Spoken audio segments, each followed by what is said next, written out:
1. 4 Steps to Wealth is brought to by Stuart Goldsmith of the Inner Circle. For full details of this elite membership program, go to www.powerwealthandsuccess.com. Welcome. Years ago I wrote what was to become a best-selling book called The Midas Method, and over the years I have heard many people say that the report profoundly changed their lives and set them on the road to a brighter, wealthier future. Whenever I appear in public as a speaker, I can always guarantee that someone will shake my hand and say something like, "I just want you to know, your book changed my life." Very gratifying.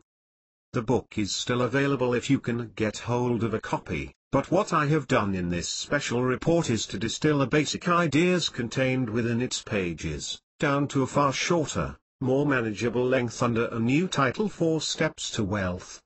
I hope you enjoy the insights I am so excited about sharing with you. It all starts with belief. Let's start with a question. Do you believe in yourself?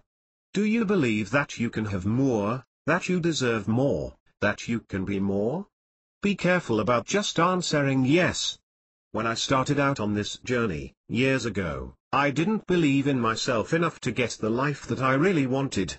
I thought that those things were for other people: a nice house, a good quality car, time to do whatever I wanted without being a wage slave. At best I thought, if I did think about it at all, that one day, at some distant, undefined time in the future, I might have a better life. I was jogging along, working for a major UK corporation, underpaid and with no hope of promotion. I was renting a flat and driving a beaten-up old car which would hardly pass its roadworthiness test. My love life was a mess and my bank balance was very red. Financially I was just holding my life together, the same as most people. I received weekly letters from the bank demanding repayment of my unauthorized overdraft. There was no hope of promotion at work, and hence no hope of a salary increase. I was also enmeshed in a deeply unhappy relationship from which I couldn't seem to escape. I mention all this in case you think I am somehow special. Authors seem to have this rosy glow around them, don't they? Does my story sound a bit like yours? At least in places? Don't worry, there are millions of people with a very similar tale to tell. About this time, someone gave me a positive thinking book. I don't remember the title, but I do remember that when I read it I was very skeptical. That report had a very simple message. The message was this: believe that you can do something and you will do it. This sounded so ridiculously simple, that my first reaction was to laugh it off and forget the money that I'd spent on that book. But something kept nagging away at me. I couldn't seem to get that simple message out of my mind. I ended up reading the book several times over. The idea was so simple, yet it had a ring of truth about it. Could it really be so easy? Was there a way that I could apply this principle and improve my own circumstances? After reading and rereading that book, I decided that I had nothing to lose. It wasn't actually going to cost me anything to try this idea. I wasn't being asked to send in any more money or invest capital in a get-rich-quick scheme. I was merely being asked to believe, to have faith in myself. I figured that it couldn't be a bad thing to have faith in myself, regardless of whether or not I got rich at the end of it.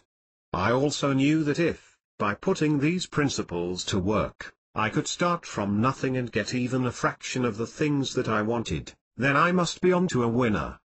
From that moment on, there was no stopping me. I read every book about positive thinking and motivation that was going. Some were terrible, some were very good, but all were lacking in something. Even at this early stage, before I had applied the principles of positive thinking, I thought to myself, if this works, I'm going to write my own report and pass on my experiences. In a sense I was using myself as a guinea pig. If these principles could work for me, they could work for anyone. What did I do? First I decided, yes, just decided, to make some real money and stop messing around. Then I applied the time-proven principles of positive thinking which, over the next few years brought huge personal benefits for myself. I felt as though everything I touched turned to gold. The result? Well, on the material level I am pretty well sorted and have, amazingly, become a multimillionaire with a string of properties to my name. Obviously I could own any car, and have, in fact, owned 3 brand new Mercedes, 11 BMWs and a Porsche 911, not all at once. These days I've gone all eco and drive a Toyota Prius Synergy car. No street cred, but I've done all that and could buy myself a top-of-the-range Rolls for cash tomorrow, if the mood took me, which, I assure you, it won't. How did I do it? I achieved my £10 million, and all the other things, by using the simple techniques outlined here. This stuff really does work. I did not, as in a lot of get-rich-quick reports, have a helping hand up from anyone. Nobody left me a penny. I have no special talents or abilities, although I have my fair share, just like you. I wasn't lucky in the sense that I discovered that my house was built on an oil well, or that I gambled money and won. I've had my fair share of good and bad luck over the last 8 years, just like you. Starting with a large overdraft, I achieved everything that I have today by simply changing my beliefs. By believing that I deserved these things. By believing that it wasn't just other people who made money or got the good things in life. By believing that I could do it if I really wanted to. That's all. It's that simple. This is the only major secret I am going to impart to you in this report. The rest of the report is devoted to convincing you that what I say is true. Why do I need to convince you? Because if you genuinely believed what I said, you would already be well on the way to having everything you wanted. You would not need this report, and you probably would not have bothered to get it. The very fact that you're reading this means that you probably don't have everything you really want. I'm telling you that the main thing stopping you from having everything that you really want is belief. You can have it if you believe that you deserve it. Consider the following statement. Believe in yourself and you can have as much money as you desire. Do you believe this statement? The chances are that you don't, at this stage. So what would be the point in me telling you to recite this over and over again until you believed it? You wouldn't. You would just get bored and give up, then you would put this report on the shelf and forget it. That's not what I want. I want you to succeed. I want you to have all the things you deserve. I achieved everything I ever wanted by starting from these first principles. Don't let your skepticism and disbelief stand between you and success. Harmful beliefs. You probably believe, quite strongly, that there are all sorts of things standing between you and a large amount of money. I use money as an example. You might want something else. You probably believe that all or some of these things stand in your way. 1. Age, I'm too old/young. 2. Sex, it's tough if you're a woman/man. 3. Background, I never had a chance. 4. Physical abilities, with my wooden leg. Forget it. 5. Luck, I never get the breaks. 6. Education, I was in my first job at 13. 7. Race, it's hard if you're black/Chinese/Asian etc. You are completely wrong, of course. As I'm sure you realize, I could find any number of examples of people in those categories who have become successful. If you hold such strong beliefs, and the chances are that you hold at least a few of these, you can begin to see that you're already sabotaging your own success. But look what you could be missing out on. Starting from nothing, I banked £10 million, $16 million, using only the secrets divulged to you in this report. I achieved a great many more things besides. For example, I only work 2 or 3 days a week, the rest of the time is mine to do with as I please. I don't have to work at all if I don't feel like it, of course, but I love my work, writing and giving seminars. If I can do this, starting with an overdraft, I know that you can, because there is nothing special about me. It's all very well if someone tells you how they made $1 million after daddy left them $500,000. Anyone could do that. It is also interesting, but irrelevant, if someone who is a brilliant inventor, or a financial genius, makes $1 million. Good for them. But where does that leave the ordinary person like you and me? If you're in anything like the position I was in, then you'll probably have almost no spare money, perhaps a few hundred if you sell some things, and you probably are not absolutely brilliant at any one thing. You are exactly the sort of person this report is aimed at. Forgive me for categorizing you, but I wrote this report for the normal, ordinary person who has a genuine desire to obtain everything they have ever wanted. It can be done, I know, because I did it. You are on your way to an exciting new life. A life where you can achieve all of the things you want to achieve, where wealth, success and happiness are within your grasp. Will you reach out with me now and take them? Making a start. There are 4 parts to attaining everything that you want in life. They are simple to explain and I will tell you what they are. 1. Know what you want. 2. Believe that you are worth it. 3. Believe that you can achieve it. 4. Go out and get it. Now most people would think that item number 4, getting what you want, is the biggest obstacle standing in their path. They would be wrong. You will be surprised to learn that knowing what you want and believing that you can get it, form over 75% of the secret of success. Yes, 75%. It is this 75% which I will deal with in this report. Actually going out and getting the things you desire is only 25% of the battle. You, like me, and millions of other people, have probably spent a lifetime thinking that it was the other way around. You probably thought that belief in yourself and knowing what you want formed 25% of the solution, and that getting the things you want formed 75%. This is the first of many minor secrets which I will impart to you in this report. Before I realized that belief in myself and knowledge of where I wanted to be, were so important, I had blamed external circumstances for my lack of success. I blamed anything and everybody rather than myself. I said things to myself like, if only I had been born rich, or someone had left me some money, then I could do so much. If only I had chosen a different profession, this job is a dead end, it's too late for me to retrain.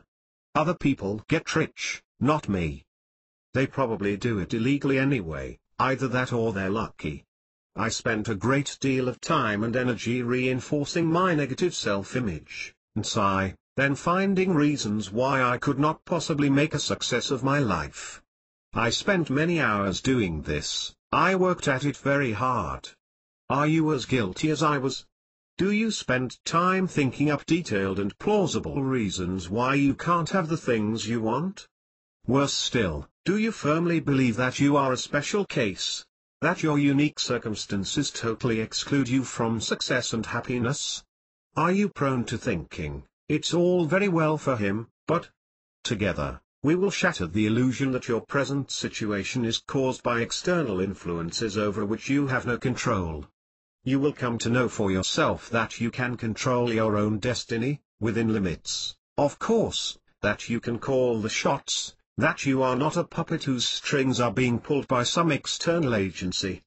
Belief in yourself and knowledge of where you want to be are vitally important to your success. When you know where you are going, and believe that you can get there, the path just opens up for you. Things just happen. A desire which was just a pipe dream can become a reality.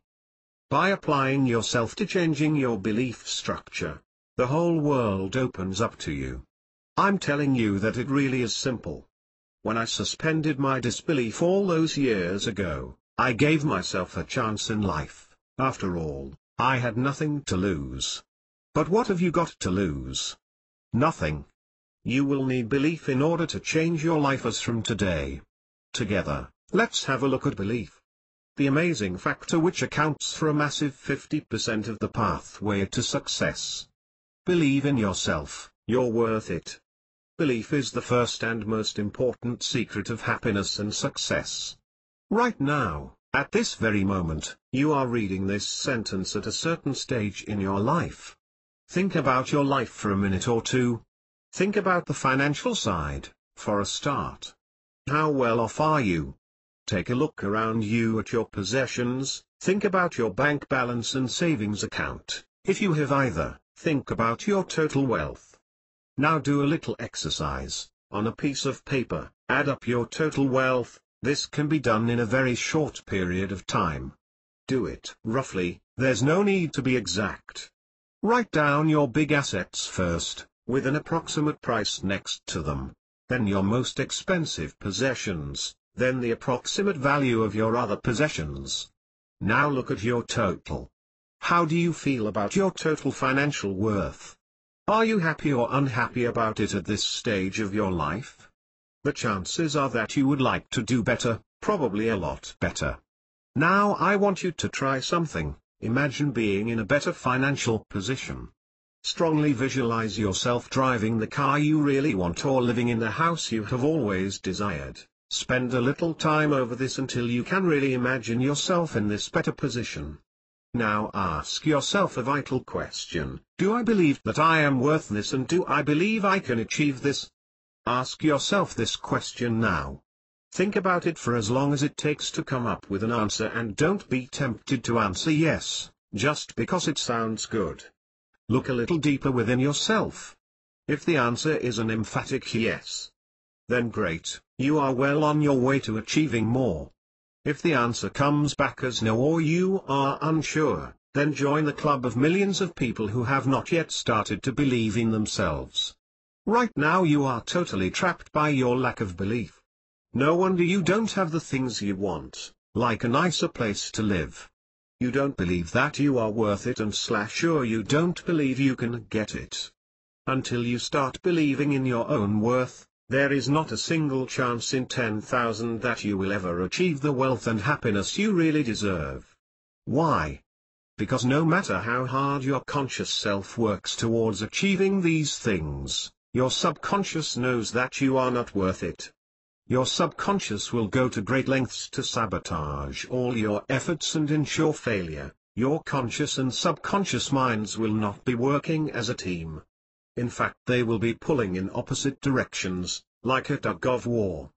What will happen if your conscious mind tries to improve your lot in life, but your subconscious mind works, like an underground resistance organization, to foil your plans? I'll tell you. Your best laid plans and efforts will accidentally come to grief. You will make silly mistakes which will ensure failure. You will have a terrible run of bad luck, or maybe sudden ill health will prevent you from attending a vital meeting, or going on holiday, or something else which is important to you. In short, your subconscious mind will try every trick going to ensure that your efforts are neutralized. Your conscious mind knows nothing at all about these secret plans of sabotage and mayhem. It thinks that it is trying really hard to achieve the things it wants. It can't understand why things just keep going wrong. It is amazed that every time it gets close to achieving a major goal, something always seems to go wrong at the last minute. Digging holes, please understand that it is not enough just to say that you believe in yourself. You must really believe in yourself. Similarly, it is not enough to work really hard towards your goals without this belief in place. To give a silly example, you could work hard all week long digging a large hole in the ground, then work hard all the following week filling it in again. You would have put 2 weeks of solid effort into something and achieved nothing. Most people spend a lot of their lives digging holes and filling them in again. If you don't believe in yourself, you are handsomely equipped to fail. No amount of effort on your part will assure your success. Amazingly, not even luck will work for long. If your great-aunt Aggie left you a fortune, and yet you didn't believe that you were worth leaving it to, then within a short while it would be gone, slipping away through your fingers, frittered away on useless schemes and ideas. Spend on tinsel trivia, shiny baubles and expensive designer toys. 2 types of belief I have talked a little bit about. One type of belief, The belief in your fundamental worth as a human being. The belief that you deserve all the things you are striving for. This type of belief stems from having a positive self-image. I have called this type of belief psi belief, positive self-image belief. The other type of belief is your belief in your ability to achieve your goals. This type of belief is easier to get than psi belief, but it is an equally important ingredient of your success equation. I call this belief I can belief. Both of these beliefs must be in place before you can start seriously working towards your major life goals. Psi belief is belief in yourself. I can belief is belief in your abilities. These two beliefs are quite distinct and separate from one another. The first is much more important than the second, and far harder to obtain, but both are foundation stones of success. Because this is such an important point, I want to summarize what I have just said. Psi belief is concerned with how you feel inside about yourself. It is about having a positive self-image, knowing that you deserve more, that you are worth it. I can belief is concerned with convincing yourself that you are able to achieve your goals. I want you to clearly understand the difference between these two types of belief, so let me give you an example which will help you. Mary, David and Sue have always longed to go on a skiing holiday. Mary is lacking in both psi and I can belief. Let's hear what she has to say. Mary, I would love to go on a skiing holiday, but I have so much to do at home. There's the dog to feed as well, and it would be selfish of me to take a break whilst the children are so young. Anyway, I'm really clumsy, I'd never get the hang of it.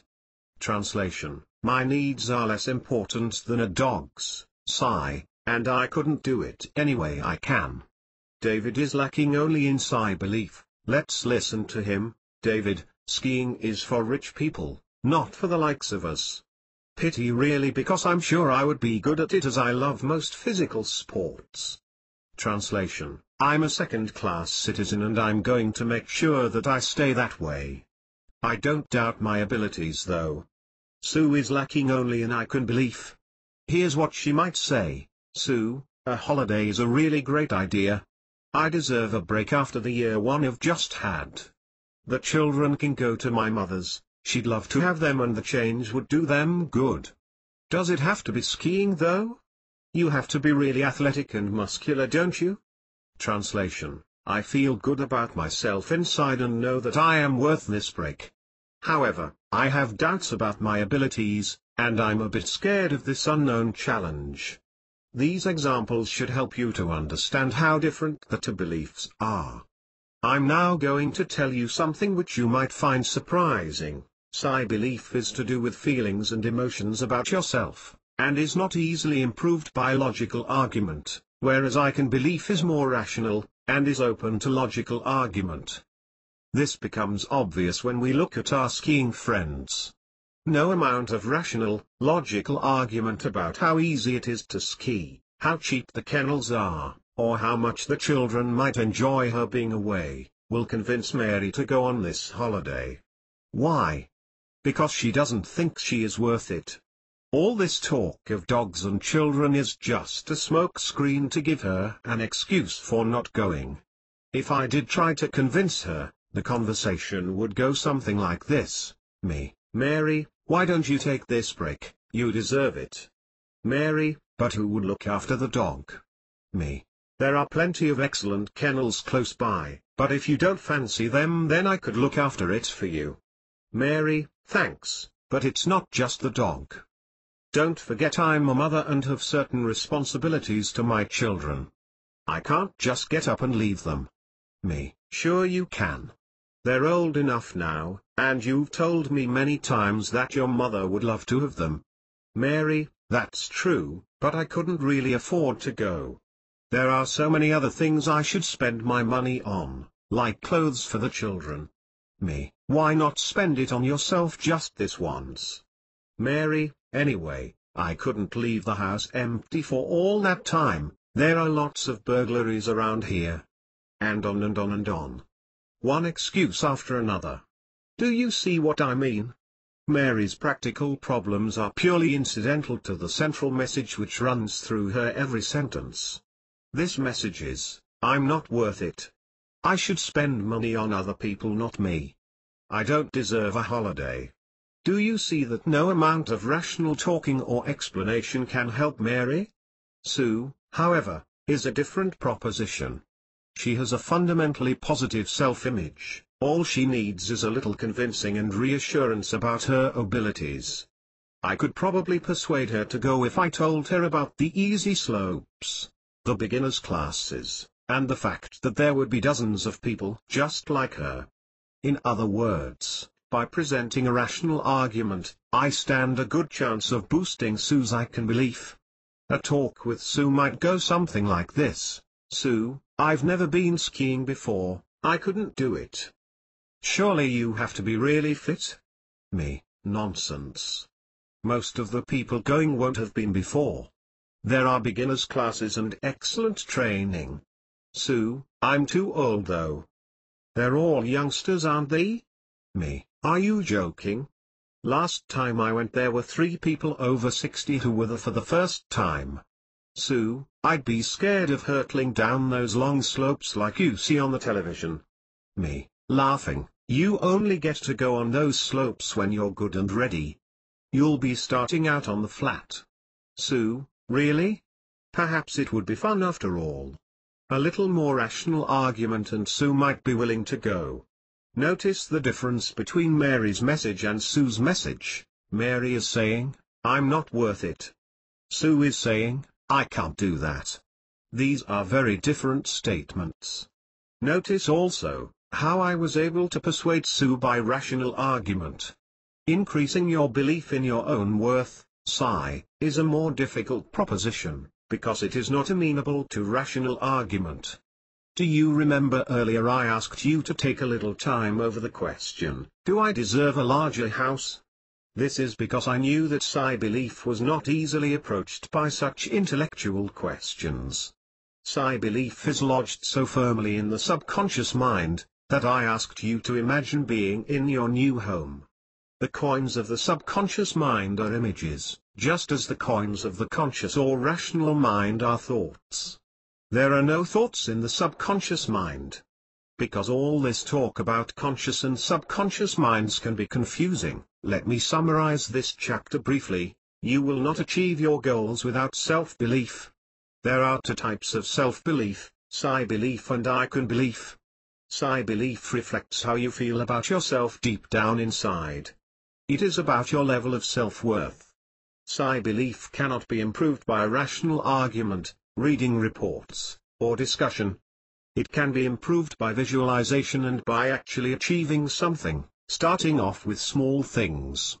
You must have a positive self-image if you are to succeed. You must believe that you are worth all the good things in life. You must believe that you deserve it. I can belief reflects how capable you think you are on a nuts and bolts level. It concerns how you think about your abilities and what you believe is possible or not possible for you. It is largely a learned response and is heavily determined by your upbringing and schooling. It can be unlearned. When you have belief and I can belief, then you have the solid foundations for success. You are now well on your way to understanding why belief is so important to your success. Let us now examine belief in detail, and see how we can improve it. Belief, pronounced means positive self-image. We need a positive self-image if we are to be happy, successful, loving and complete human beings.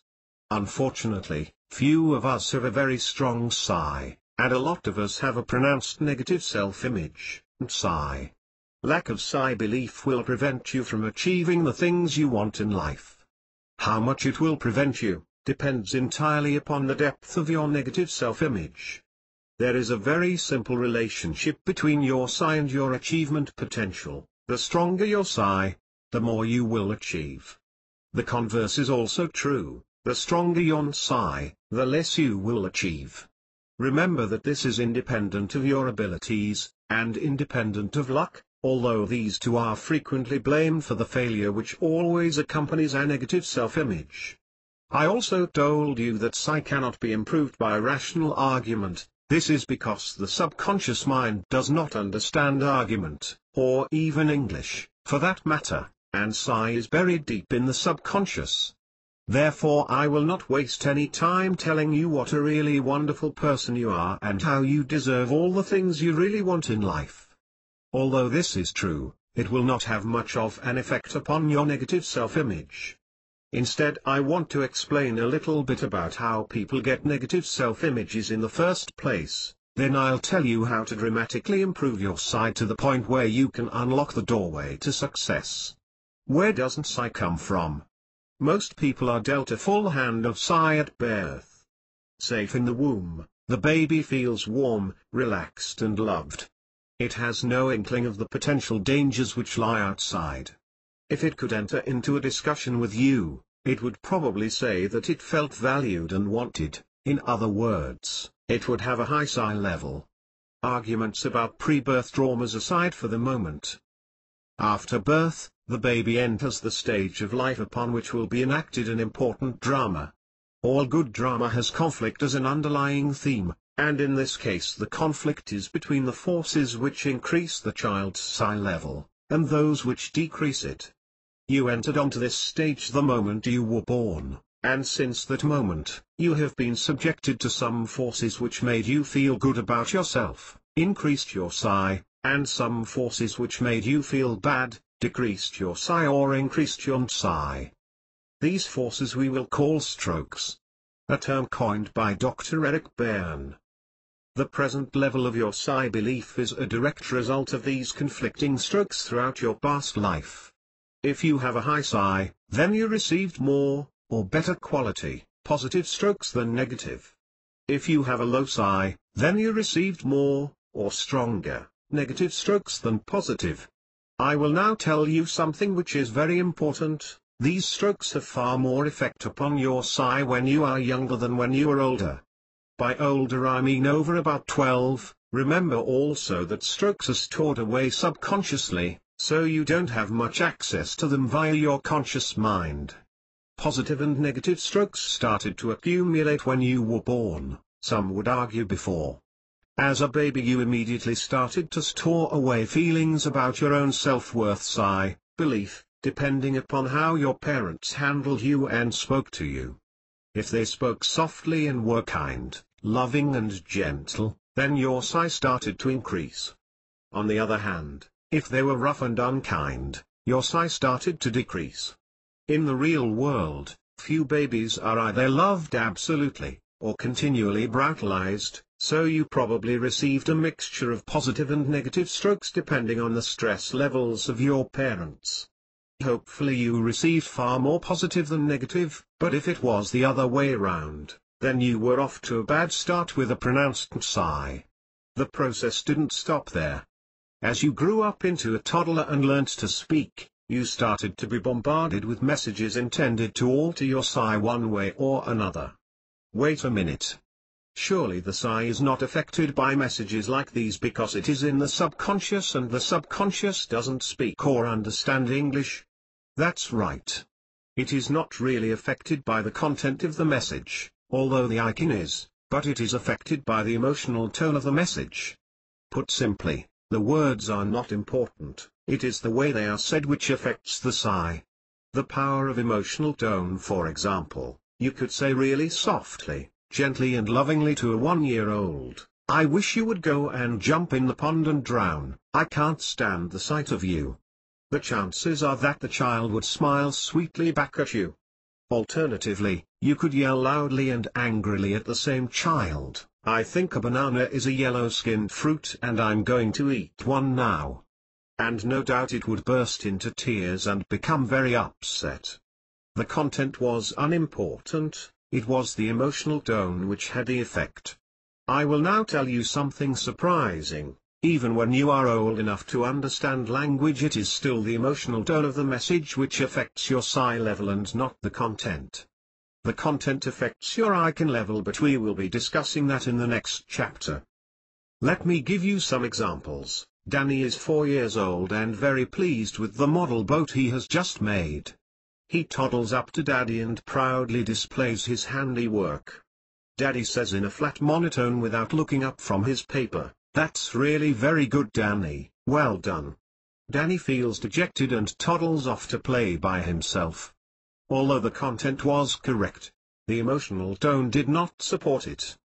The emotional tone said, "I don't care about you, I'm far more interested in my newspaper." And this was the message received and filed away in Danny's subconscious where the psi is stored. Score -10 for Danny's psi belief. How about this though?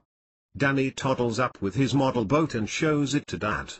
Dad puts down the paper, takes the boat, admires it, smiles broadly at Danny, then gives him a great big hug. All without saying a word. Danny goes away glowing with pride, even though the verbal content of the exchange was 0. Score +10 for Danny's psi belief. The messages received between birth and about 5 years old play a major part in determining your present level of psi belief. I would estimate that these messages formulated over half of your psi belief, and that the remainder came as a result of all the years since. If at least half of your psi belief was formed before you were 5, is it any wonder that you cannot access it via your conscious mind?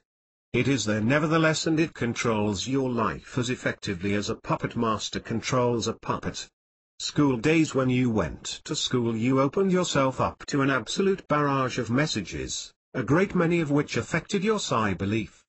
Even here though, the content didn't really affect your psi belief, but the emotional tone certainly did. Supposing your mathematics mistress took you to one side and said to you very kindly, "Although you have a lively and inquiring mind, and despite the fact that you have tried really hard this year, I feel that maths is probably not the subject for you. However, your many other abilities outweigh this, and I have suggested to the headmistress that you be allowed to join the 4th year Latin class." The content of this message is a bit of a downer. She is effectively saying that you are useless at maths, and this will be noted by the I can. However, she has not really affected your feeling of self-worth because her emotional tone suggested that she liked you, and that you were a really worthwhile person. Contrast this with the same treatment your friend receives at the hand of the dreaded Mr. Masters. "Pay attention, Jones, you disgusting, sniveling little creep. Just because you're top of the class and get every answer right, doesn't give a smartass like you permission to dream your worthless life away staring through the window." A little extreme perhaps, but the content was effectively telling Jones that he was really good at maths. And this will be noted by his I can. However, how do you think the message affected his psi? Badly. His psi belief only heard the emotional tone of the exchange, which effectively told Jones that he was not a worthwhile person, and that the master despised and loathed him. His psi belief will be greatly reduced if exposed to too much of this type of treatment, particularly if it is being reinforced in his home life. Out of school, as we grow up and mature, we become somewhat less sensitive to direct assaults on our psi belief. As I said earlier, a large part of your psi belief is formed before the age of 5. For example, if you were involved in a car accident and an offended party started waving his fists and saying things like, "Your sort shouldn't be allowed on the road, you moron," it is unlikely that you would allow this to affect your psi level. You would, hopefully, be mature enough to make allowances for circumstances. However, a great deal of psi damage can be done by a process called discounting. Put simply, anything which discounts you as a human being is likely to decrease your psi level. 2 trivial examples will suffice. I'm sure we have all experienced these, or something like them. You are waiting to get served at a crowded bar. Your turn comes and goes, but no matter what you do, the barman seems to ignore you, although he serves several people on either side of you.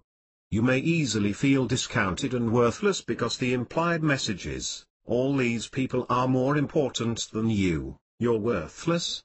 Or, you are waiting in a queue, a peculiarly British pastime, when someone pushes in front of you.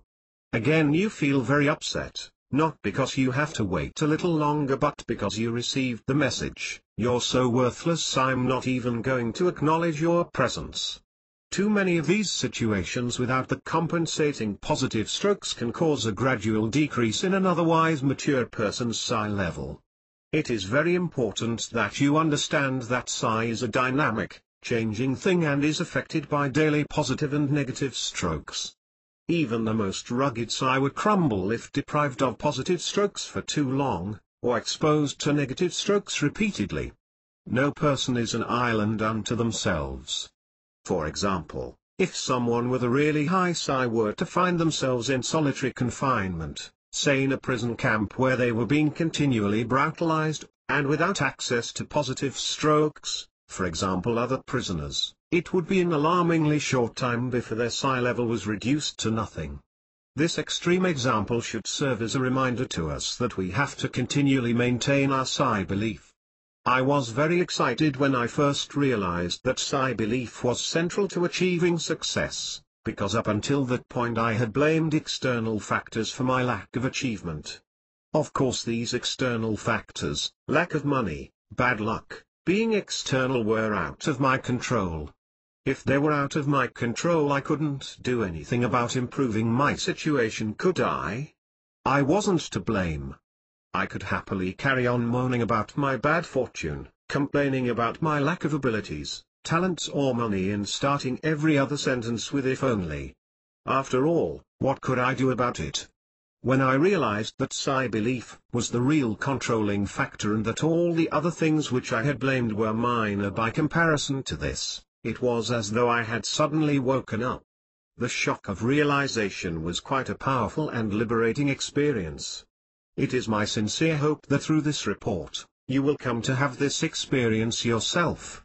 I was still puzzled by one thing though.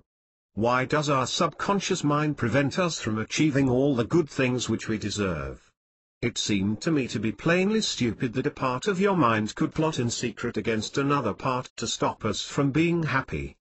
I could understand it if it were the other way round, for example if the subconscious mind prevented you from smoking, drinking or taking drugs because it knew that these things would harm you. But the very reverse is true. Many people do some or all of these things knowing that they will be harmed. The payoff: the mind does not do things without a reason. It has not evolved to act in a haphazard fashion. Every brain circuit evolved for a specific survival reason. There has to be a payoff for all behavior, even negative behavior. The payoff for positive behavior was obvious to me. We indulge ourselves in good food and drink, and we wear nice clothes, because these things feel good and have very few negative effects. I could also just about understand the payoff for physically harmful things like smoking and drug taking. Obviously the instant pleasure was a stronger influence than the specter of some possible future health problem. What I could not understand, for a long time, was why the subconscious should seek to prevent us from achieving something good which had no obvious negative effects. Why should our lack of psi make us act in a way which was guaranteed to make you fail, hence make you feel more miserable and worthless and thereby reinforce your psi? It seemed like a vicious circle with no obvious reason or payoff. A behavioral psychologist could easily have answered my question for me, but at the time I didn't realize this. I had to study psychology before I found the answer. The answer I found may surprise you. It certainly amazed me. Put very simply, I believe the answer to be this: the subconscious mind doesn't really care a fig for our happiness as such. The subconscious mind couldn't care less about your goals, ambitions and dreams. It is really not interested in your plans to become a millionaire or your ambitions to run your own chain of designer clothes shops. All these things are as illusory to the subconscious mind as your dreams are to your conscious mind. The subconscious mind views the conscious mind as a whirlpool of thoughts, ambitions, hopes, half-formed ideas and sensory data and doesn't pay much attention to the detail. It finds it confusing. Similarly, the conscious mind views the subconscious mind as a whirlpool of images, feelings, emotions and dreams and finds it equally confusing and nebulous. I was now on the trail of something big. If the subconscious mind doesn't give a damn about our success or lack of success, too extremely difficult and intellectual concepts for the subconscious mind to grasp anyway, what does it care about? Physical worldview. The answer is survival. Or, more accurately, holding on to a coherent worldview. That's a bit of a mouthful, but what it really means is that the subconscious is desperately trying to make sense of the external world and your place in it, and having made a certain amount of sense, it likes to cling on to that picture. Furthermore, it doesn't like changing its belief in the way the world is. No sir, not one little bit. It doesn't mind making the odd little adjustment to the picture, a little tweak to the edges here and there to keep the picture in line with the facts, but it hates making any major changes. Why is this? Because the worldview, which you painstakingly pieced together in your very early years, is an essential survival tool. Without a consistent worldview you are doomed. Your worldview tells you that a floor in a room is likely to support you as you walk across it and not turn to jelly. It tells you that most people are friendly and are unlikely to suddenly attack you unprovoked. It tells you that rain will not kill you but that electricity might. It tells you that you can drink water but not bleach. It tells you 10,000 similar things. If you had to work these things out for yourself every time you encountered them, you could not possibly survive. It's hard enough surviving your first electric shock or brush with fire. And remember, our minds did not evolve to live as we do today. They evolved to live in a Pleistocene wilderness, circa 4 million to 100,000 years ago. The mental jigsaw. There are thousands upon thousands of pieces to this jigsaw puzzle which the subconscious mind painstakingly put together, through bitter and painful experience, to comprise a jigsaw picture of the world and how you fit into it. It was hard won. Because this picture is so hard won and required real effort to construct, the subconscious mind is very reluctant to change large, firmly established pieces of the main puzzle. Unlike real jigsaw puzzles, the worldview picture is growing all the time as you find out new things about the world around you, but at your age, these are changes to the edges of the puzzle and are quite minor. They do not affect the main body of the picture. For example, you might watch a TV documentary on fashion trends in the young and thereby expand your worldview to include the possibility that short skirts were back in fashion. But if another documentary told you that all dolphins were actually robots from Venus, you would strongly suspect a spoof. The first example involved a change only to the periphery of your worldview jigsaw, so you were willing to accept it, but the second example threatened a change to some of your central pieces, so your subconscious mind rejected it. Changing the puzzle. What happens if you try to change several of the central pieces of the puzzle? The answer is that the subconscious mind will respond strongly with fear and resistance to the change. It will ask the conscious mind to examine the data again and again to see if the change is real, or whether it can be squeezed into the existing worldview. It will effectively ask in strictly emotional language, "Are you really sure about this?" If the change is a really big one, then a mental breakdown could result. Such is the strength of the subconscious resistance to changes in the main body of the picture. Remember, your survival depends on having a coherent worldview. This is not trivial stuff. For example, supposing you walked into a room and saw a man sitting in the lotus position suspended a foot above the floor. This event would seriously undermine a major piece of your worldview puzzle. The piece which says that people cannot defy gravity without artificial means such as stage magicians' tricks. Your first response would be shock. Shock at such a basic piece of the jigsaw being violated. The conscious mind would attempt to change the worldview of the subconscious mind by saying, "Look, a floating man." The subconscious mind would respond with, "No way." Such would be the reluctance of the subconscious mind to change the worldview, that it would insist upon the conscious mind examining the facts very carefully again. So you would dutifully examine every detail of the floating man. You would check carefully for ropes or wires, mirrors or other foul means of deception. Then you would pass this summarized data back to the subconscious mind, effectively saying, "Sorry, but it really is a floating man." The subconscious mind would still refuse to accept this, and certainly would not start to alter the basic worldview. It would suggest that the conscious mind look yet again. It must be a joke, surely? Or a trick. Yes, someone was playing a trick. It wasn't a real man, probably a hydrogen-filled balloon in the shape of a man, or a hologram, or a dream. In short, the subconscious would try anything, no matter how wild, to convince itself that what was being experienced could be fitted into the existing worldview. It would fight and scream and kick against making any alterations to that worldview. If, despite everything, the conscious mind could find no trickery, deception or illusion, would the subconscious then grudgingly accept that men could, under certain circumstances, float? No way. Not a chance. Instead, you would run out of the room screaming with terror. Anything rather than change such a basically held belief. Later on, you would go over the incident and think up some logical explanation for the event, something you had missed at the time, some reasonable method which would account for what you had seen. It was probably a publicity stunt. The man must have been supported somehow. After all, it was no different to those conjurers on the television. They were always doing things like that, weren't they? Aha. I bet it was powerful magnets. I never thought of that. Yes, that must have been it. Magnets. Phew. When you had seized upon an explanation, no matter how bizarre, your subconscious would breathe a big sigh of relief at not having to change the worldview. Everything would be back to normal, it could relax. Obviously the worldview can, and does change. The subconscious is not set in concrete.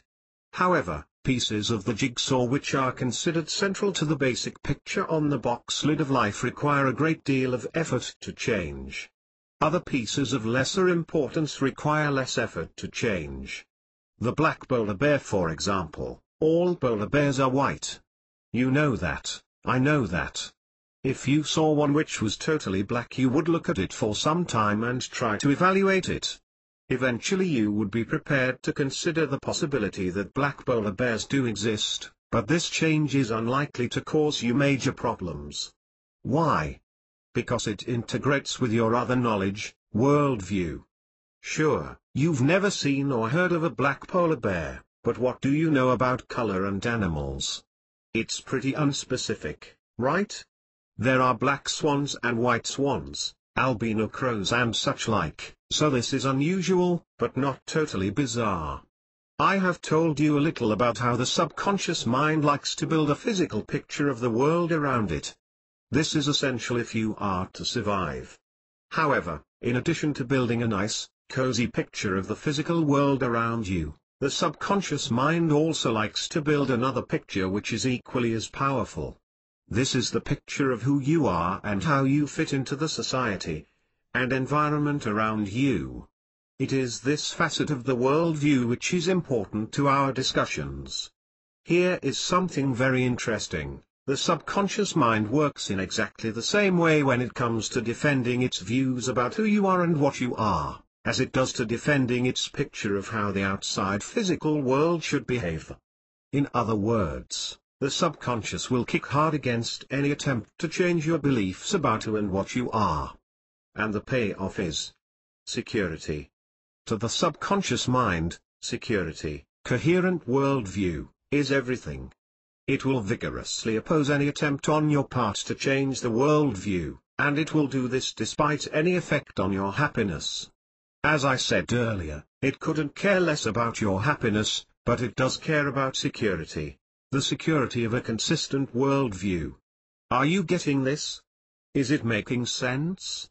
This was the answer to the question which had been puzzling me for so long. Here was the secret of why a lack of sight prevented you from achieving all of the things which you deserved. The subconscious mind is scared of changing main pieces of your jigsaw just as it is of changing main pieces of your physical jigsaw.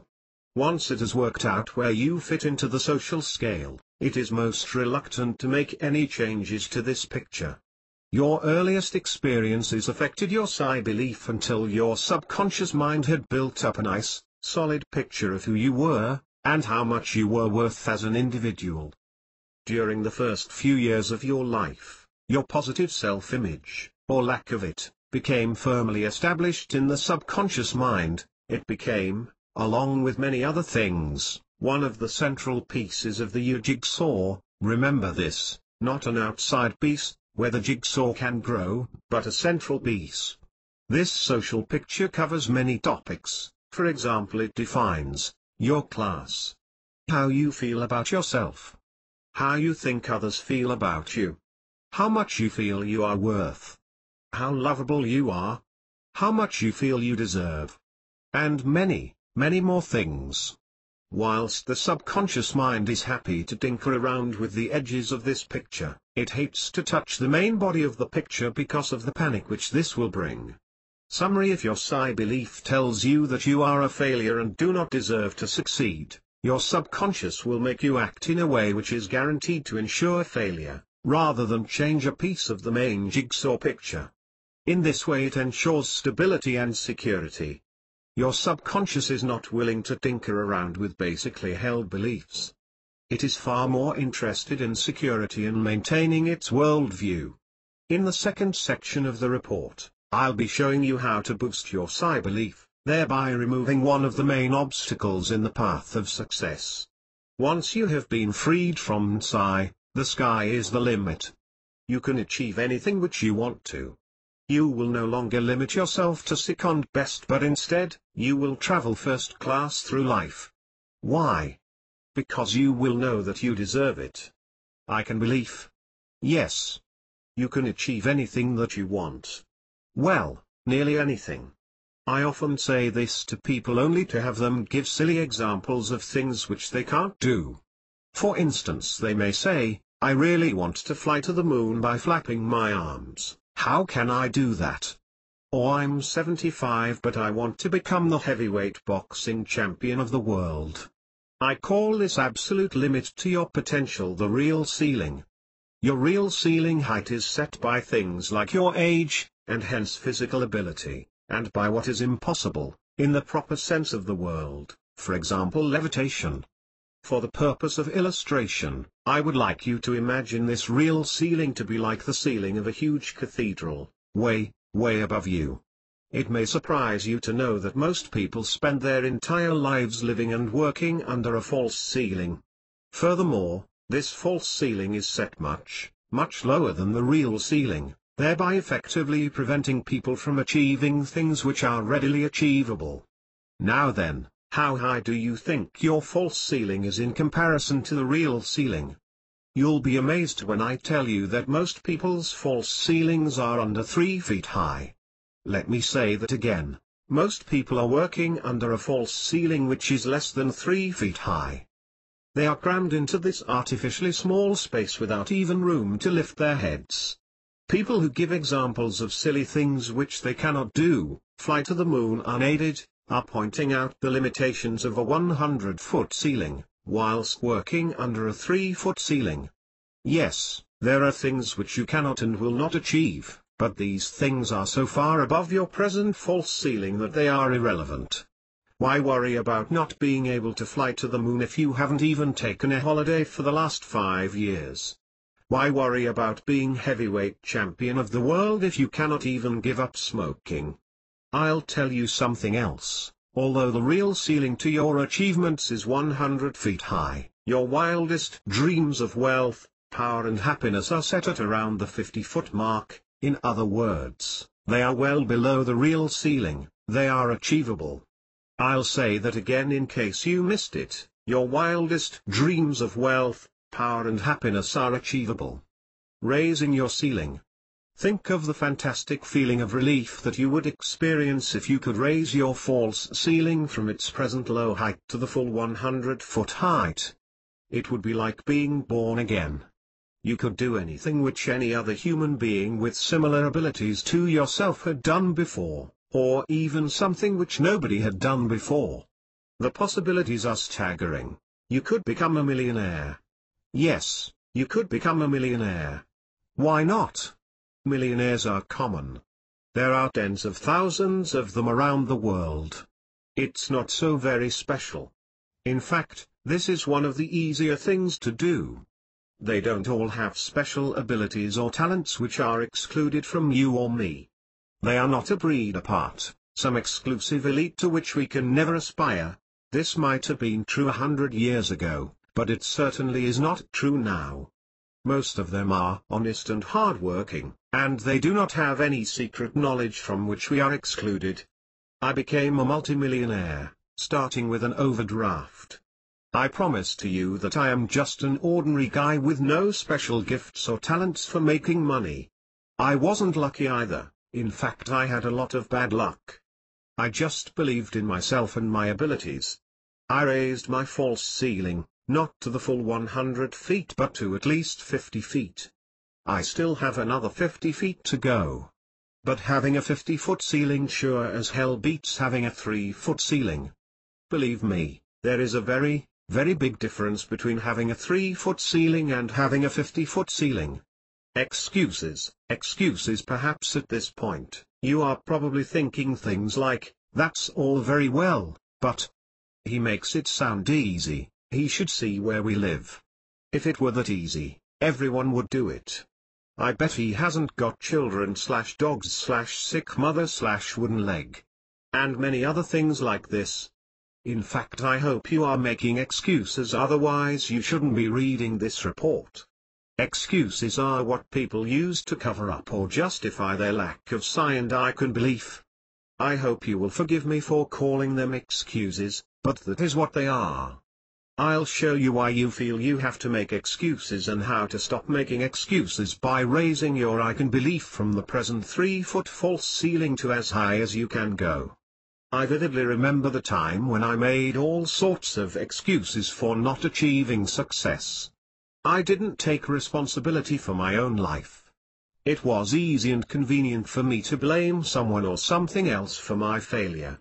Do you see how not taking responsibility for your own life is very convenient? The payoff is obvious.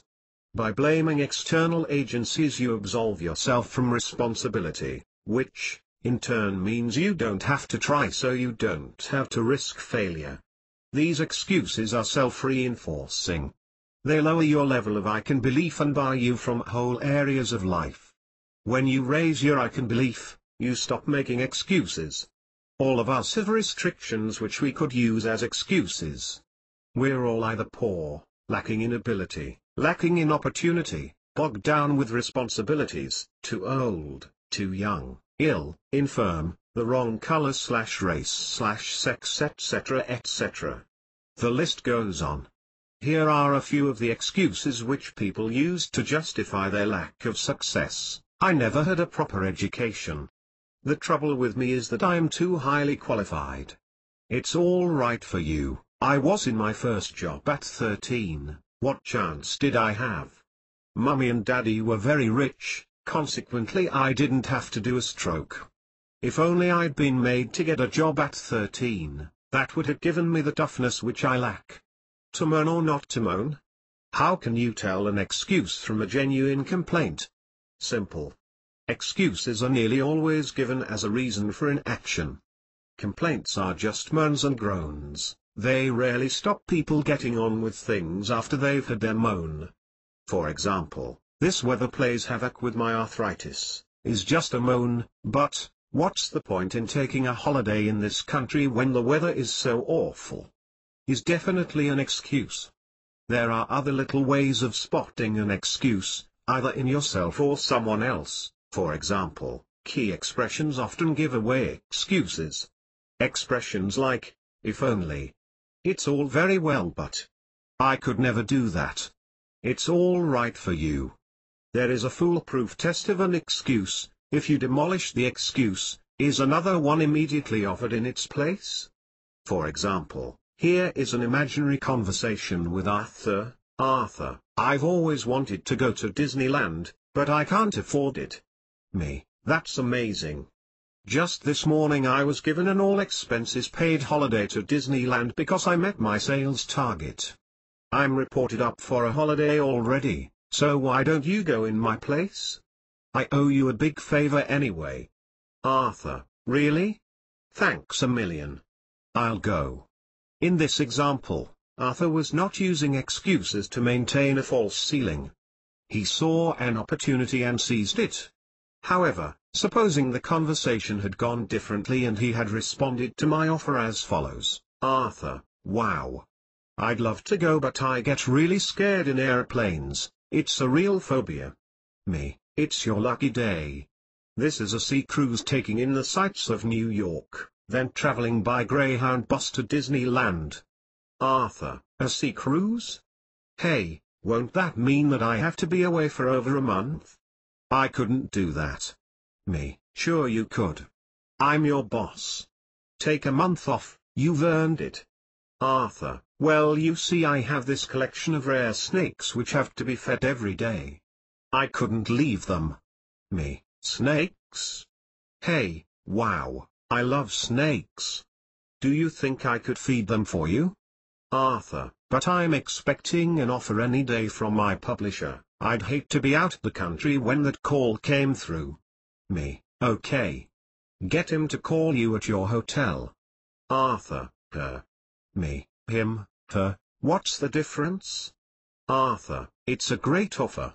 Look, I'll think it over and let you know tomorrow. Do you think Arthur will go? Not on your life. Did you notice the way he kept inventing a new excuse every time I demolished his previous one? I call this effect the brick wall effect. Not content with having a 3-foot high ceiling, people also build brick walls around themselves. The bricks are the excuses, one brick for every excuse. Take a brick out of their wall, by demolishing the excuse, and out comes the trowel and cement, and another brick goes right in its place. Which is which? How can you tell a lack of psi belief from a lack of I can belief? The answer is that often you cannot. For example, if someone says to you, I've always wanted to ride a horse, but animals hate me, they could be suffering from a lack of psi. Rich people ride horses, I'm a second-class citizen, therefore I don't deserve to do this. Or they could have a strong psi but be lacking in I can belief, animals hate me, they always have done. Or they could have a problem in both areas. There are methods which you can use to spot which belief is most lacking. If lack of psi is the problem, then the actual excuse will be relevant. If you demolish one excuse by argument, another will be put in its place. The brick wall syndrome is more indicative of lack of psi belief than lack of I can belief. However, if the person offers one excuse and sticks to it, then shows an interest when you try to indicate ways in which they could achieve success, then lack of I can is likely to be the trouble. Remember that the payoff for making excuses is that you can blame someone or something else for your lack of success. The secondary payoff is that changing your I can't beliefs into I can beliefs takes effort and courage. Your subconscious mind is happy with your set of I can't beliefs because it feels nice and cozy. Just like with psi belief, your subconscious will resist any attempts by yourself to change its I can worldview. Remember that every I can't excuse closes a whole area of experience and opportunity to you. Inertia rules the subconscious, it doesn't like change. Remember, the thought of change produces fear, which causes inertia, which tries to prevent the change. There is nothing which you cannot do. There is no such thing as boredom. Every opportunity which you seize will bring big results. Every time you say, I can't, a part of you dies the corridor of life. Imagine life as a long corridor with many doors leading off to each side. Every door is labeled with a particular opportunity, an exciting adventure in life. Behind many of the doors lie success and fortune, behind others are life-enriching experiences. Each door leads to a world of possibilities. With strong psi and lots of I can belief, most doors are open to you. All you have to do is decide which room to go into and how long to dally there before sampling the delights of the next room. With poor psi belief, over half of the doors are slammed and locked firmly shut, because you don't believe that people like you deserve to go through them. These rooms have gold-plated reserved signs on them, and it never even crosses your mind that they may be reserved for you. With lack of I can belief, Many of the doors are forever closed to you. Instead of these doors bearing a sign spelling out an opportunity, they each have a large red sign saying danger. No admittance, highly skilled personnel only. With so many doors firmly shut, it is not surprising that, after walking down the corridor of life for a while, you begin to wonder why you never get the breaks or why opportunity always seems to pass you by. It is you who is passing opportunity by. After walking down the corridor for a while and trying a few doors, only to find them locked shut, you naturally become cynical. You stop believing that there is anything behind the doors at all. This has the effect of preventing you from even bothering to try any more handles. But here's the good news.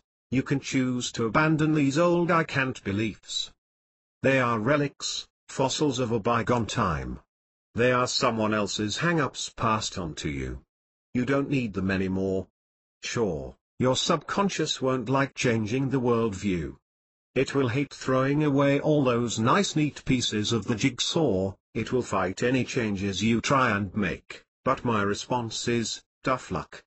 Your subconscious will change if you use the correct methods. It is like a stubborn donkey, if you are insistent enough, it will walk, but if you are wishy-washy and half-hearted, it will just stand there. You can and must change your I can't belief into I can belief if you are to succeed, otherwise hundreds of opportunities will just pass you by. You have to grab every opportunity as it gallops past you if you are to succeed. Blink and it's gone, charging away into the distance until reined in by some braver soul. So now you know about I can belief. I have told you that I can is about believing in your own abilities as opposed to Psi, which was concerned with belief in your own worth. You know that I can is a learned response stemming mainly from the things people said to you as a child. You also know that it is convenient for you to retain these I can'ts because they prevent you from having to bother to try, and possibly fail. Having gained your I can't beliefs, they become a part of your worldview. Often they become central pieces of the jigsaw. As you know, the subconscious mind doesn't like changing central pieces of the jigsaw because this causes fear and insecurity. To prevent you tinkering, the subconscious uses its master weapon of inertia. Inertia prevents you from changing. Clinging onto old I can't beliefs cripples you and isolates you from many of life's enriching experiences. It effectively prevents you from succeeding. The extent to which your success is inhibited depends upon the type, degree and number of I can't beliefs held by you, but all false I can't beliefs are life-depressing. Believe in yourself, believe in your abilities, know where you are going and you are almost there. It sounds easy, doesn't it? Well, it is easy, in concept. In practice, you have an exciting challenge ahead of you as I show you how to wrestle with your subconscious in order to get it to change those dearly held beliefs about who you are and what you can or can't do. Don't forget that you will then also have that last 25% to contend with, getting what you want. Raise that ceiling. The method I am about to outline is deceptively simple. I say deceptively simple because you are likely to be fooled into believing that such simple methods cannot possibly bring the results which I claim. All I can say is that they can and they do. Many successful people use this 4 steps or variations of them. It is now time for you to cash in. Step 1, watch your language. I am now going to give you a golden rule which is the essential first step on the path to success. Never say openly that you are incapable of doing something. This rule should never, ever be broken. Even if you obviously are incapable of doing something, like winning the London Marathon if you are 85 years old, there is no need to say so, openly. This may seem like a small rule, but believe me, it brings big results. By observing this rule, you train your subconscious into believing that you can do anything at all, which indeed you can. Plenty of other people will try to tell you that you can't do something. There is no need to add your voice to the throng. How does this work in practice? First of all, you have to become aware when putting yourself down in conversation. I used to make negative comments about myself all the time. Nowadays, One rarely slips past me without me catching it. This is the sort of comment that I am talking about. I'd love to enter the London Marathon, but I haven't got the stamina. Besides, I don't have enough willpower to get out of bed for the daily training. Go dancing with you? Have you seen me dance? It's not a pleasant sight. Can you do this for me? I'm useless at practical things like that. Oh. It was nothing. How often do you put yourself down like that? Even once is too often. You are going to put a stop to it right now. Here's a little tip which I used when I first started to watch my language. Because the negative habit was so ingrained in me, I would often get halfway through a self-critical sentence before I realized what I was doing. To stop in mid-flow would have sounded very odd to the listener, so I used to finish the sentence and then correct it. Sometimes even saying the opposite thing, all in one breath. Here's an example. Go skiing with you? Have you ever seen me do anything like that? I'm absolutely useless at sports. Pause as you realize you are into your old habits. However, there are plenty of people worse than me, and I know that I can learn things quickly, so why not? Chess. Sorry, I can't play. Pause, what am I saying? Of course I can play. I'm probably very rusty, but I'll give you a good run for your money. You won't get away without your comment sounding a little strange, but this won't go on for very long as you learn to catch yourself before you speak the damning words. I ought to clarify what we are trying to achieve.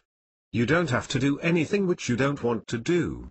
In the skiing example, if you genuinely don't want to go skiing because you have something more exciting to do, then this method doesn't mean that you have to go. It does mean that you go if the only thing holding you back was lack of I can belief. It also means that regardless of whether you want to do the thing or not, you never put yourself down, or use an I can't excuse as a reason for not doing it. Here's how to respond if you genuinely don't want to go skiing. I'm useless at anything like that. Pause, actually. That's a lie. I'm as good as anyone else when it comes to sport. I'd love to come, but I've already reported up for this amazing week of yoga. Go on to describe the course you have enrolled for. It only took me a few months to radically change my negative speech habits into positive ones. I still say the occasional negative thing, but I am always aware of it and make the effort to correct it. I now have a slight advantage over you because, having written a report like this, everyone will expect me to be positive for every waking moment of my life. Woe betide me if I let the odd negative comment slip out. When I started to apply this technique, I was totally amazed at how often I was being negative about myself and the situation, without even realizing it. In the beginning I had to correct myself about 5 times a day. Now it is about once every 3 months. Step 2. Take responsibility for your own life.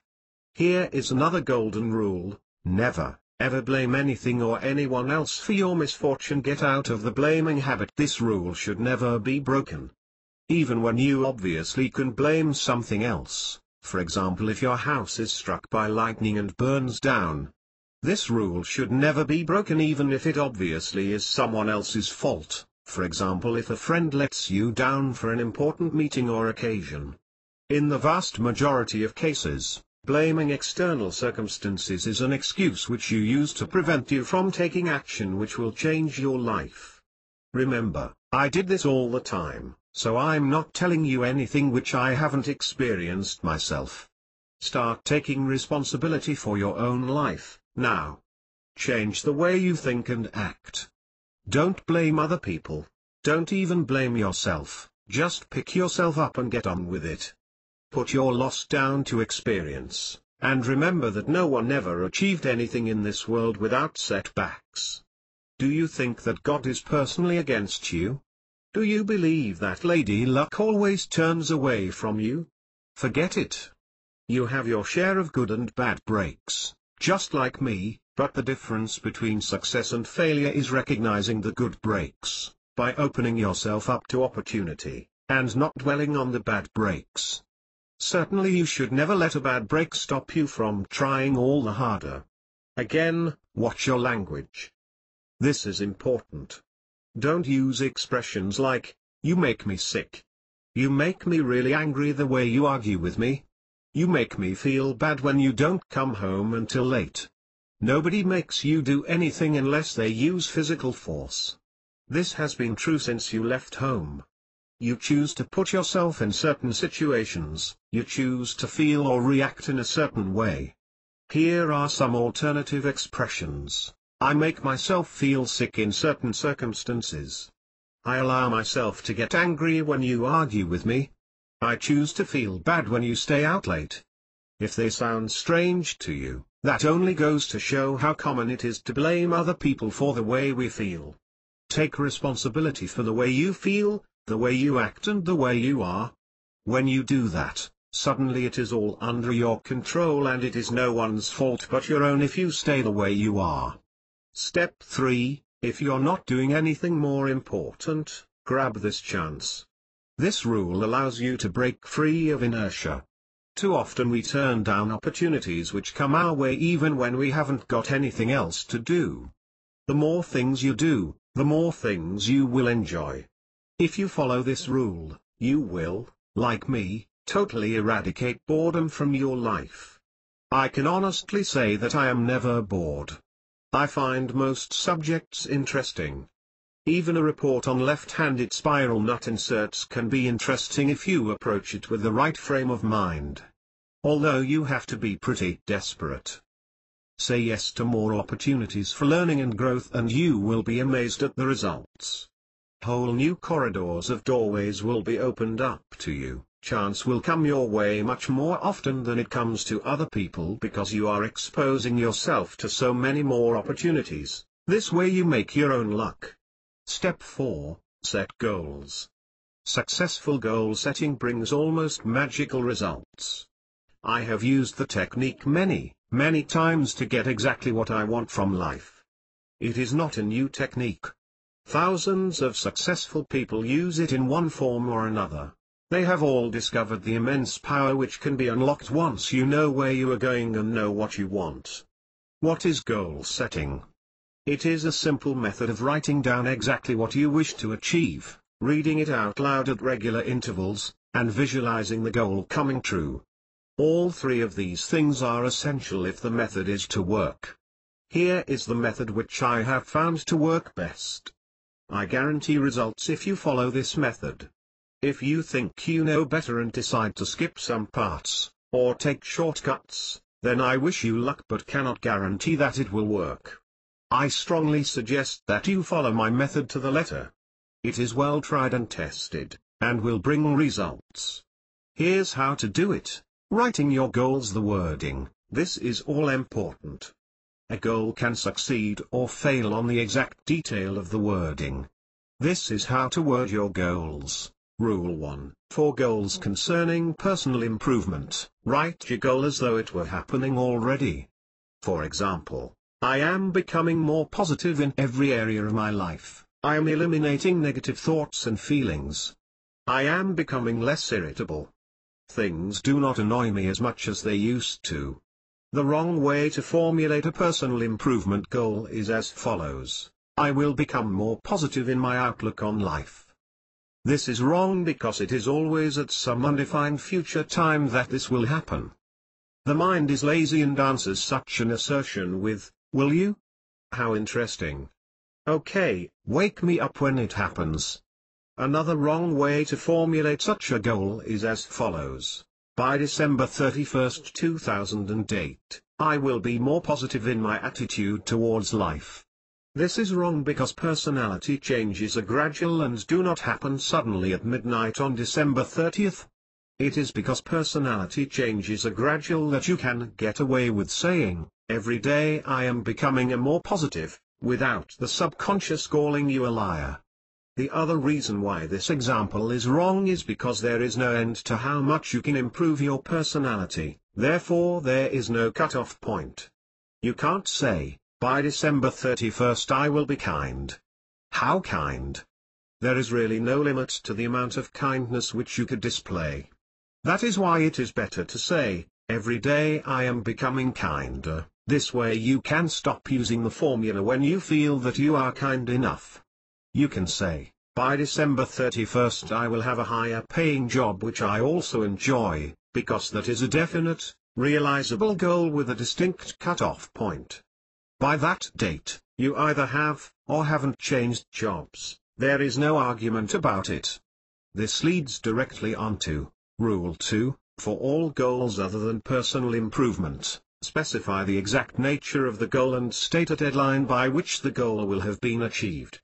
For example, by February 10, 2009 I will own a brand new Porsche, bright red with leather seats. Starting with £1,000, I will make £50,000 net profit within 2 years. By June 1 this year, we will have moved into a 4-bedroom detached house with large garden. This house will be located in the Richley area of Westerham. The wrong way to formulate such a goal is as follows. I own a brand new Porsche, bright red, with leather seats. The subconscious will be most intrigued by this blatant lie and say, no you don't. Before it goes back to sleep. Several books which I have read recommend this method of stating a goal as though it had actually happened. They explain that it makes the event more real. I disagree. It is such a blatant lie to say that you already own something which you do not, that the subconscious will either refuse to believe it, or it may even answer, you do? Okay, well done. You won't be needing me then, will you? To summarize this important rule, for personal improvement, write the goal as though it were actually happening. For all other goals, describe the goal exactly, and set a deadline by which the goal will be fulfilled. How many goals should you write? You can write as many as you like, covering all areas of your life, but in practice, I like to restrict myself to a maximum of 6 goals at a time. This is a handy number without involving you in great long lists, or hours of recitation each day. This can become tedious and put you off. Also, I can remember 6 goals off by heart. This is useful for times when I haven't got my written goals with me. I also like to recite them at odd spare moments. Driving the car is an excellent time for goal reciting, and gets you some strange looks from other motorists. When I have achieved one goal, I write another. This is like getting a little reward. When one wish has come true, you get to make another. Not bad. What goals should you write? Don't be impatient at this stage and start writing goals to get £1 million. You can get £1 million using this method, but wait a while until you have got some positive results from simple goals. This step-by-step approach gives you confidence in the system and stops you getting bored, then giving up.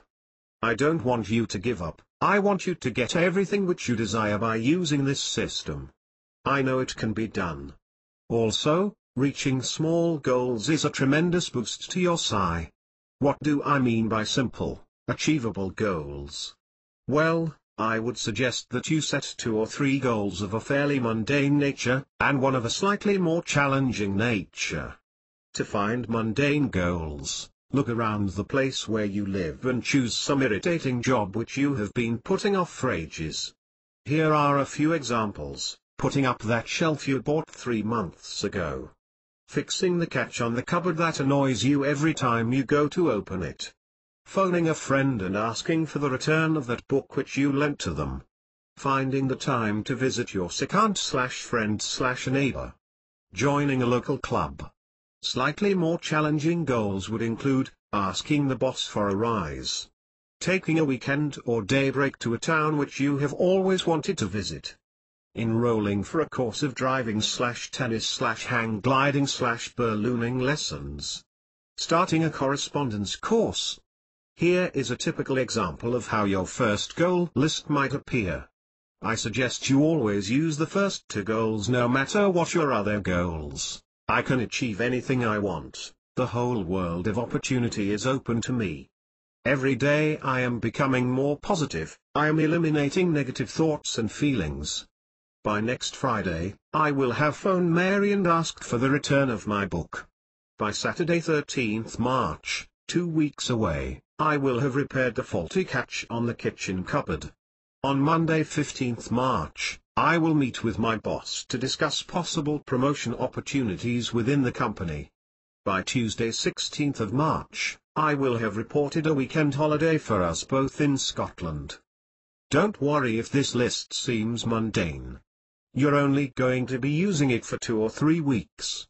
At the end of this period, you will have tidied up 2 irritating jobs which have been bugging you for ages, put your mind at rest about your promotion prospects in the company, and reported a short break. That's not too bad, is it? The goals which I have suggested are only meant to indicate the level of goal which you should aim for. I'll leave it to you to decide on the exact detail of the goals. When you find out for yourself that this system works for small goals, you will start applying it to larger and larger goals. All the while your scientific beliefs will be growing. Spend some time thinking up 4 or 5 small goals of the sort that I used in my example. Don't forget to include the 2 standard goals at the start. Now write out your goals on a piece of plain white card or paper. Ideally you want to carry your goals around with you at all times. When reading your goals, ideally read them out loud. I am not sure why, but this is far more effective than reciting them in your mind. Aside. Next time you have a personal problem, note the sheer raw power of telling someone out loud what's worrying you. It is amazing. When ready to read your goals, once a day, unfold your sheet of paper or card upon which you have written your goals. Read each one slowly, out loud, if possible. As you read each goal, imagine it coming true. For example, if one of the goals is to ask your boss for a rise, then vividly imagine yourself knocking on the office door, going in, asking for a rise, and being granted it.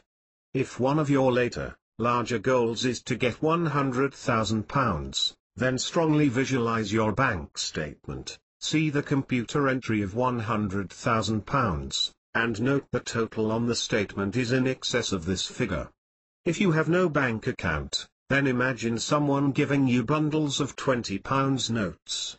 See and feel the money as it is counted into your hands. If you have written that you will report a holiday by next Friday, then see yourself going into the travel agent, choosing a holiday, paying for it and walking out with the tickets. This visualization is most important and should not be skipped. Small goals, big rewards. Why are these relatively small goals so important? Because they represent the first battle between the inertia of your subconscious and your willpower. You must win this first skirmish and prove your mastery. There is nothing which your subconscious 1001st would like better than to have you fail in achieving these small goals. Why? Because it knows very well what's going on. It knows that once you start achieving these small goals, you will begin work on larger, life-changing goals, and it doesn't want that. If it can scupper you at this early stage by making you forget to look at your goals, then it has won. Your deadline dates will pass without you achieving your goals and you will discount my system, then give up. This is exactly what your subconscious wants. You can then go back to blaming everything and everybody for your lack of success. You can even blame me. This is your first trial by fire. Remember that your enemy is inertia. The inertia which tells you that you still have 2 weeks left to complete your goals. Plenty of time. The inertia which tells you to do it tomorrow. After all, you're really tired now and you need a rest. Inertia makes you skip reading your goals. Somehow there just wasn't the time, was there? Inertia keeps you very, very busy with other important things whilst the precious moments to deadline tick away. This first battle is the hardest. The way to win it is to make those goals come true sooner, rather than later. As you achieve each goal, cross it off the list. This is tremendously satisfying. But don't write in any more goals at this stage, until you have achieved them all.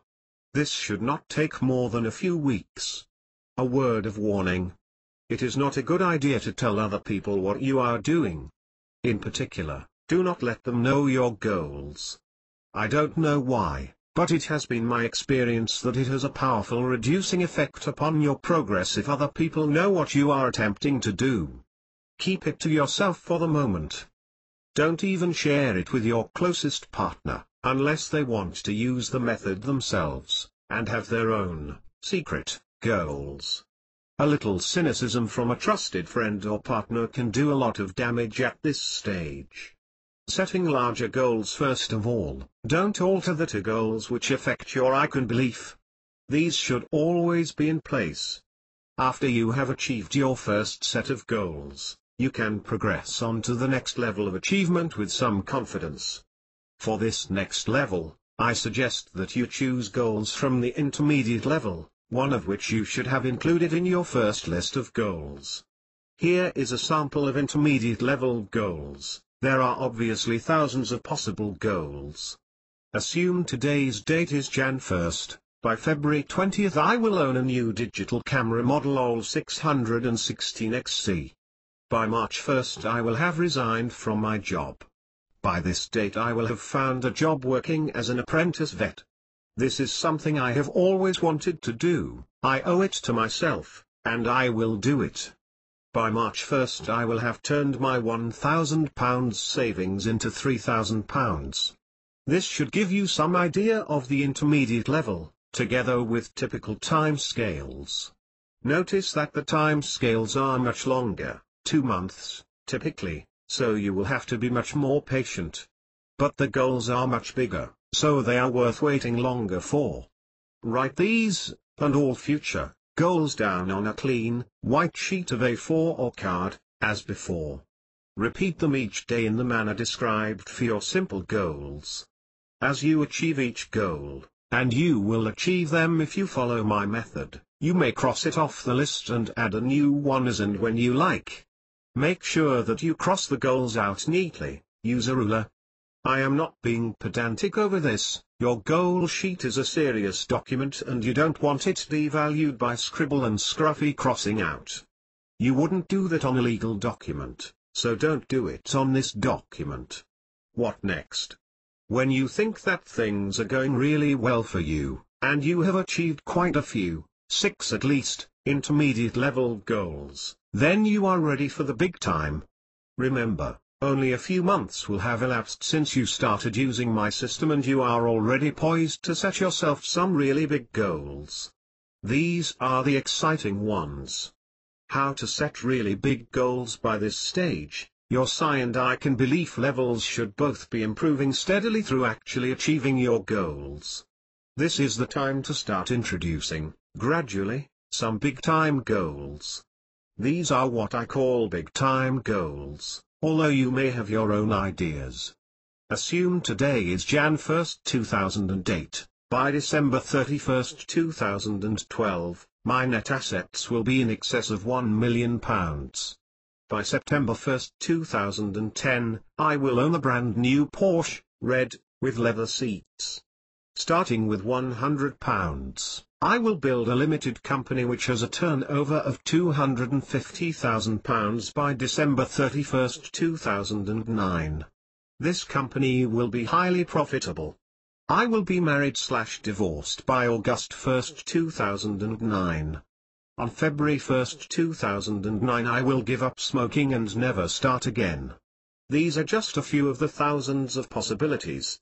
You may think them tame, but the chances are that you find them fairly, shall we say, challenging? Note how I have allowed realistic time scales to do all these things. I have allowed 4 years for you to become a millionaire. That's not too bad, is it? What chance do you have of becoming a millionaire without my system? I have set quite a few goals of this big time size and achieved them all. The problem you face when setting big goals is setting your goals too small. Yes, too small. When working out your larger goals, the trick is to put down what you really want without worrying about how you are going to get it.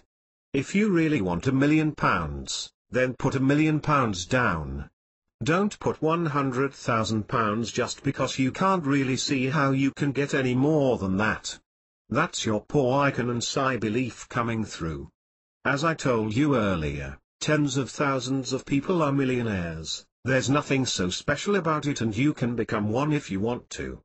Your goals may genuinely be much more modest. After all, not everyone would put down £1 million as a life goal. If this is the case, and you genuinely want smaller goals, then that's fine. Just make sure that you are not selling yourself short. Don't put down a new Ford if you really want a Porsche. Don't put down a 3-bedroom semi if you really want a 6-bedroom detached house. The method of achieving these larger goals is exactly the same as you have been using for the small and intermediate level goals.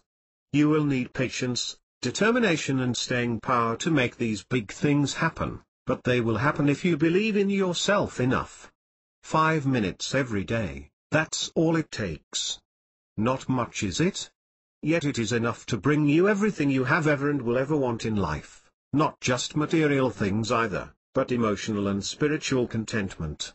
That's a big claim, but I guarantee that it works. Off you go. Look, we both know that reading a short report like this won't give you everything you dream of. But you're on the way. The simple steps which I have shared with you in this report are exactly the steps which started me on the road to my present-day success. Tens of thousands of people have used techniques like this to bring big results in their personal lives. There is nothing new about positive thinking and visualization. Successful people have been using it either consciously or unconsciously for thousands of years to get exactly what they want. The single biggest obstacle in your path at the moment is your inertia.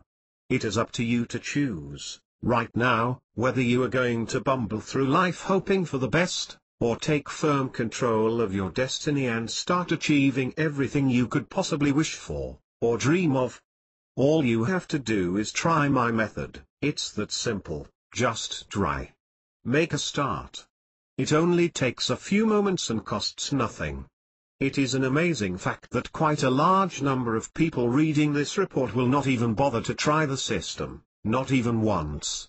They will read this report through from cover to cover, as though it were a novel, decide that the ideas sound really promising, then do absolutely nothing at all about it. The report will get put on one side and forgotten about. I don't want that to happen to you. I want you to succeed and to have all the things which you deserve. What sort of things could you achieve using these techniques? The answer, in case you haven't already guessed, is anything. Here are just a few of the things which you could do, in order of difficulty. I have listed these in order to stimulate your imagination, but hopefully you are already starting to dream up your own list. You could make £1 million. Give up work completely. Get the house you really want. Get the car you really want. Buy a boat or holiday home. Eat in expensive restaurants. Wear the best clothes. Pay yourself any salary you want to. Buy yourself time to do the things you really want to do. Help and support your favorite charity. Help and support your friends and family. Write a novel/play/music/poetry. Learn something new, languages, musical instrument, driving, flying, etc. Change your job. Do something you really want to do. Take as much holiday as you want to. Visit any foreign country you want to. Start your own business. Have time for your hobbies and interests. Have happy relationships with people. Allow yourself quiet time to meditate, philosophize or just think. Start to be calm, content, and truly happy. Start to remove all of your negative character traits. Improve your positive character traits. Have people like, admire and respect you. Have no enemies, only friends. This is quite a long and impressive list, isn't it? Yet you can achieve any of the things on this list using only the methods given in this report.